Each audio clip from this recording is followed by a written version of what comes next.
हमारी बौद्धिक संपत्ति का उल्लंघन रिपोर्ट करें वीडियो में आपका स्वागत है। Amazon पर हम बौद्धिक संपत्ति यानी कि इंटेलेक्चुअल प्रॉपर्टी या IP को गंभीरता से लेते हैं, चाहे वो ट्रेडमार्क हो, कॉपीराइट, पेटेंट या अन्य प्रकार के IP।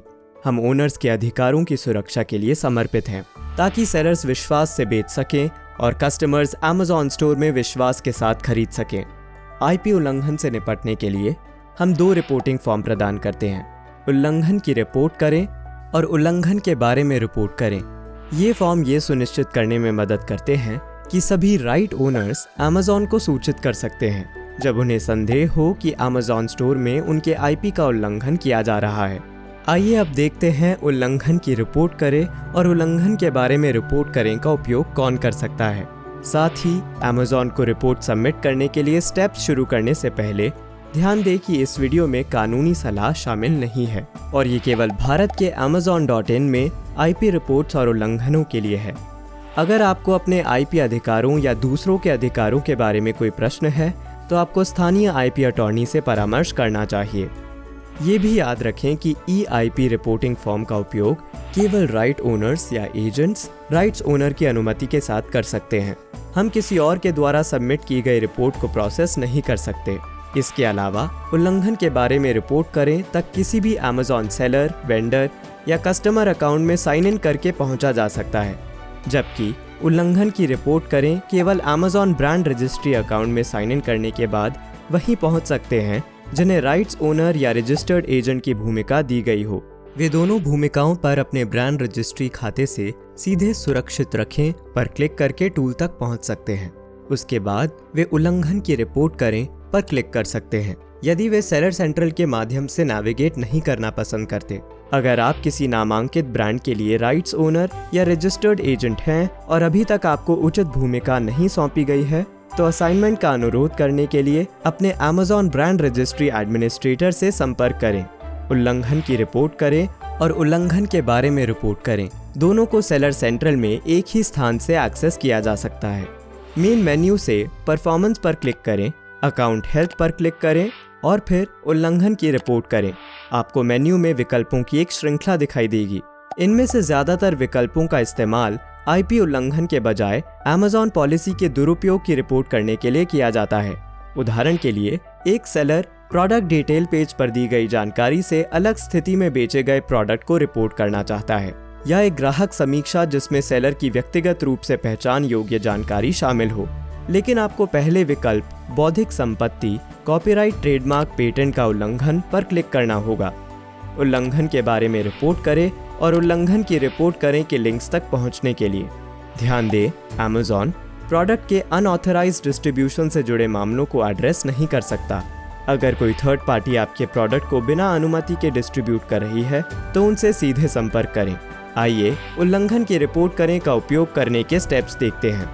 IP राइट्स ओनर या एनरोल्ड ब्रांड के रजिस्टर्ड एजेंट द्वारा इस फॉर्म तक पहुंचने के बाद वे उस कंटेंट की खोज करके शुरू करते हैं जिसे वे रिपोर्ट करना चाहते हैं। पहले सर्च बार के बगल में ड्रॉप डाउन मेन्यू के इस्तेमाल से उस Amazon स्टोर को चुनें जिसमें आप सर्च करना चाहते हैं। कोई भी उल्लंघन रिपोर्ट जिसके लिए IP रजिस्ट्रेशन नंबर की आवश्यकता होती है, सुनिश्चित करें कि आपके द्वारा चुने गए स्टोर के समान अधिकार क्षेत्र में वैलिड IP रजिस्टर्ड है। उदाहरण के लिए Amazon.in पर पेटेंट उल्लंघन की रिपोर्ट करने के लिए आपको controller general of patents, designs and trademark office या CGP DTMO द्वारा जारी पेटेंट की आवश्यकता है। आपने स्टोर को चुनने के बाद आप टेक्स्ट, इमेज या कस्टमर ऑर्डर नंबर की मदद से अपने कंटेंट की खोज कर सकते हैं। टेक्स्ट बेस्ड सर्च के लिए सर्च बार में प्रोडक्ट का नाम, ब्रांड का नाम या कीवर्ड डालें। आप 100 ASIN तक भी डाल सकते हैं या प्रोडक्ट के URLs को कॉमा से अलग की गई लिस्ट के रूप में भी डाल सकते हैं। इमेज आधारित सर्च के लिए ब्राउज करें पर क्लिक करें, फिर ब्रांड से जुड़ी कोई इमेज या लोगो अपलोड करें। कस्टमर ऑर्डर नंबर का उपयोग करके सर्च करने के लिए पहले ये सुनिश्चित करें कि आपके द्वारा चुने गए Amazon स्टोर में पिछले 180 दिनों में संबंधित खरीदारी की गई थी। फिर सर्च बार में 17 अंकों की संख्या दर्ज करें।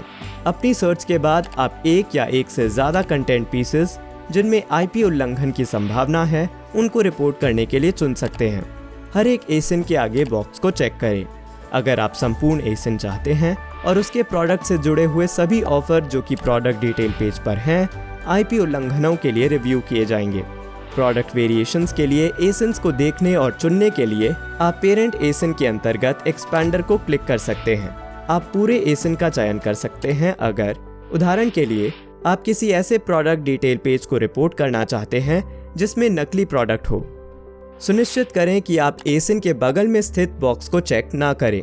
अगर आपकी रिपोर्ट केवल किसी स्पेसिफिक ऑफर या इमेज से संबंधित है, आप जिस कंटेंट को चुनते हैं उससे आगे के स्टेप्स के ऑप्शंस पता चलते हैं और गलत कंटेंट को चुनने से वे ऑप्शंस डिसेबल हो जाते हैं जिनकी ज़रूरत आपको आगे पड़ सकती है। अगर आपको लगता है कि आईपी उल्लंघन किसी एसिन से जुड़ी इमेज या ऑफर के लिए विशिष्ट है, सभी इमेज दिखाएं पर क्लिक करें या ऑफर दिखाएं प्रोडक्ट के नाम के नीचे और संबंधित ऑफर या इमेज के बगल में स्थित बॉक्स को चेक करें। आप किसी स्पेसिफिक ऑफर का चयन कर सकते हैं अगर, उदाहरण के लिए, आपने टेस्ट बाय के लिए प्रोडक्ट खरीदा और आपको पता चला कि सेलर नकली प्रोडक्ट्स भेज रहा है, जबकि प्रोडक्ट डिटेल पेज पर आपके ब्रांड के ऑथेंटिक प्रोडक्ट हैं। आप किसी इमेज को चुन सकते हैं अगर वो बिना अनुमति के प्रोडक्ट डिटेल पेज पर दिखाई देकर कॉपीराइट का उल्लंघन कर रही है। एसिन, ऑफर या इमेजेस को चुनने के बाद जिन्हें आप मानते हैं कि आईपी राइट्स का उल्लंघन कर रहे हैं, आप उन स्पेसिफिक आईपी उल्लंघन के बारे में जानकारी दे सकते हैं। सबसे पहले समस्या का प्रकार चुने ड्रॉप डाउन मेन्यू पर क्लिक करें। यदि आप ट्रेडमार्क उल्लंघन चुनते हैं, फिर आप समस्या का एक विशिष्ट विवरण चुनेंगे। उदाहरण के लिए, बिना आपकी अनुमति के प्रोडक्ट डिटेल पेज पर आपके ट्रेडमार्क का इस्तेमाल करता है या ऐसा प्रोडक्ट या पैकेजिंग जिसे आप अपने ट्रेडमार्क के साथ नहीं बनाते हैं। इसके बाद संबंधित ब्रांड का नाम चुनें। फिर ड्रॉप डाउन मेन्यू से वो ट्रेडमार्क चुनें जिसका उल्लंघन किया जा रहा है। केवल वो ब्रांड जिनके लिए आपको Amazon ब्रांड रजिस्ट्री में राइट्स ओनर या रजिस्टर्ड एजेंट असाइन किया गया है उपलब्ध होंगे और केवल आपके Amazon ब्रांड रजिस्ट्री अकाउंट से जुड़े एक्टिव ट्रेडमार्क और आपके द्वारा चुने गए स्टोर के ज्यूरिसडिक्शन में लागू करने योग्य ट्रेडमार्क्स उपलब्ध होंगे। अगर कोई ब्रांड गायब लगता है, अपनी भूमिकाओं को अपडेट करने के लिए किसी एडमिनिस्ट्रेटर से कांटेक्ट करें। और अगर कोई ट्रेडमार्क गायब लगता है, गवर्नमेंट ऑफिस जिसने इसे इशू किया है उनसे ये सुनिश्चित करें कि ये एक्सपायर या नामंजूर तो नहीं हुआ है। अगर आप कॉपीराइट से जुड़ा उल्लंघन चुनते हैं तो आपको समस्या का एक विशिष्ट विवरण भी चुनना होगा। उदाहरण के लिए, एक प्रोडक्ट डिटेल पेज जो बिना अनुमति के कॉपीराइट की गई इमेज का उपयोग करता है या ऐसा प्रोडक्ट जिसने किसी एल्बम को बिना अनुमति के होलसेल में कॉपी करके पायरेट किया हो। इसके बाद संबंधित ब्रांड नाम चुनें और फिर चुनें कि आप कॉपीराइट रजिस्ट्रेशन नंबर, कॉपीराइट कार्यों के लिए पब्लिक लिंक या लिखा हुआ विस्तृत विवरण देना चाहते हैं या नहीं। अगर आपके पास रजिस्ट्रेशन नंबर है तो हमें वेरिफिकेशन में मदद करने के लिए प्रदान करें।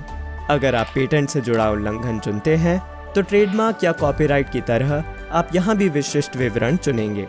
उदाहरण के लिए, CGPDTMO द्वारा जारी पेटेंट का उल्लंघन उपयोगिता या डिज़ाइन के लिए हो सकता है। इसके बाद संबंधित ब्रांड नाम चुनें, अपना पेटेंट नंबर कंफर्म करें और नंबर दर्ज करें।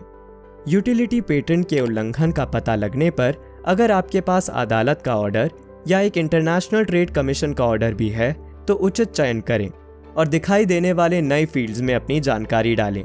आपके आईपी उल्लंघन टाइप के लिए स्पेसिफिक सिलेक्शन और एंट्रीज करने के बाद दी गई जगह में ज़्यादा से ज़्यादा जानकारी दें।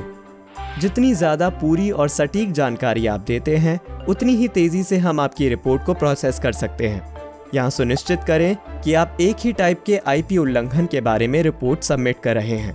उदाहरण के लिए, किसी संदिग्ध ट्रेडमार्क उल्लंघन के बारे में रिपोर्ट सबमिट ना करें जिसमें कॉपीराइट उल्लंघन के बारे में भी चर्चा की गई हो।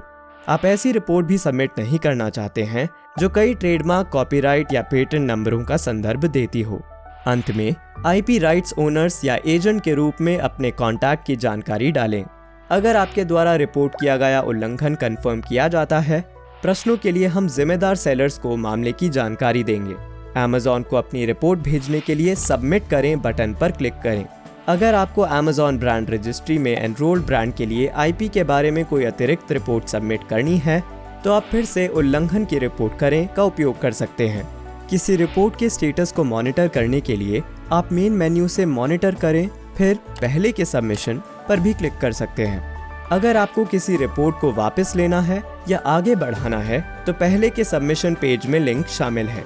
अगर आप आईपी राइट्स के ओनर या एजेंट हैं और किसी संदिग्ध उल्लंघन की रिपोर्ट करना चाहते हैं, लेकिन आप Amazon ब्रांड रजिस्ट्री में एनरोल्ड ब्रांड से नहीं जुड़े हुए, तो आप उल्लंघन की रिपोर्ट करें के बजाय उल्लंघन के बारे में रिपोर्ट करें का उपयोग करके Amazon को सूचित कर सकते हैं। आपको बस एक सेलर, वेंडर या कस्टमर अकाउंट साइन इन करना होगा।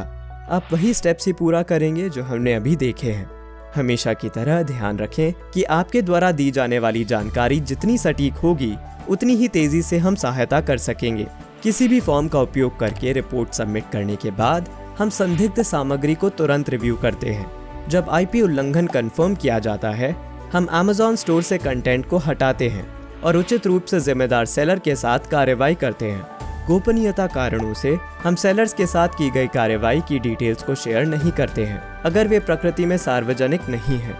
लेकिन ये ध्यान रखना जरूरी है कि अगर सेलर्स को उल्लंघन के लिए जिम्मेदार पाया जाता है, तो उनके सेलिंग अकाउंट सस्पेंड हो सकते हैं। ये आईपी उल्लंघनों की रिपोर्ट करने पर हमारा वीडियो यहीं समाप्त होता है। धन्यवाद। हम आपकी सफलता की कामना करते हैं।